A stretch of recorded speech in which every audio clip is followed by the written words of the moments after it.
Hello everyone, welcome back into this channel, and today I want to share the tutorial how to create a folder on your Google Drive. So first thing we're gonna do is open the Google Drive application, and then after that, after we are generated into the first page, please take a look on this bottom line.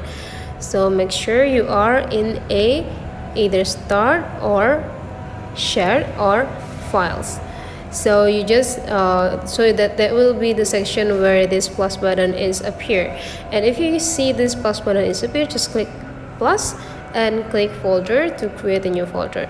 Now you just need to type the name of the folder. For example, I want to type work, and now just click create. So now you can uploading any documents related into work into this folder. For example, I want to move these files, so you just need to click the three small dots, and after that just scroll down until you find move, and then just click it, and then make sure you only go into the My Drive and choose the documents that you already created before, and after that click move here.